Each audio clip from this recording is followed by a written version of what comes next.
Flight is something that's deeply inspiring. Since mankind first walked out of a cave and looked up at what the birds could do, that extreme form of complete freedom. As a kid, I used to spend a lot of time with my father making model gliders and standing on hillsides and throwing these gliders off the hill. I've always been somebody who has been inspired by seeing potential ideas no one's gone and done, and to wonder what it would be like to get over that particular line. Mankind's attempts at flight up for the last 100 years have largely revolved around putting human beings inside flight vehicles. The challenge was, could we apply a different approach? Could we lean as much as possible on the brain as the flight control computer?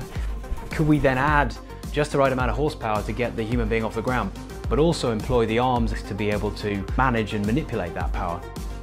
What can I do right now that starts to get me on that road towards proving or disproving this concept? And for us, that was literally getting an aluminium tube that I could stick my arm in. And then within a few weeks, had one of these gas turbines, mounted it on that tube, and then there's the footage of us standing in a lane with a mop bucket with the fuel tank inside it, actually running this engine and feeling that power.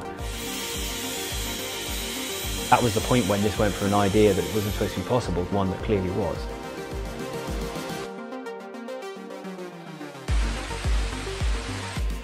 Something that I think is responsible for why we've made such rapid progress is really all about learning from safe failure. 10 minutes from making a modification here in the lab, we can be out there testing it. And if that involves falling from a couple of feet onto either boarding or even concrete, you assess quickly what's the risk of that. If you're reasonably well padded and armoured up, then actually that's a risk worth taking.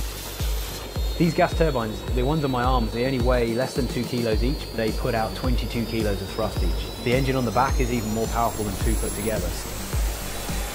We're rolling with about 1,050 horsepower across the entire suit. So this is where I used to come with my father. I had that close time with my dad here.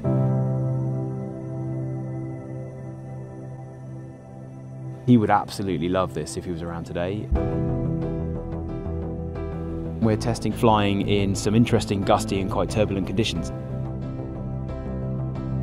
As you go, you stand, you're ready to take off, you instigate start.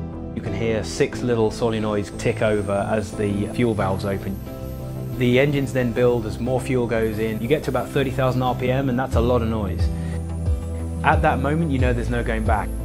You hold your arms out, you squeeze that trigger, so you lower your arms down, you feel the weight come off your feet gradually until the ground disappears. And suddenly, despite being at the core of all of that fury, it goes peaceful. You simply just think about where you want to go and you just go there. It is unlike anything else I've ever experienced. Engineering is critical to nearly everything we rely on around us.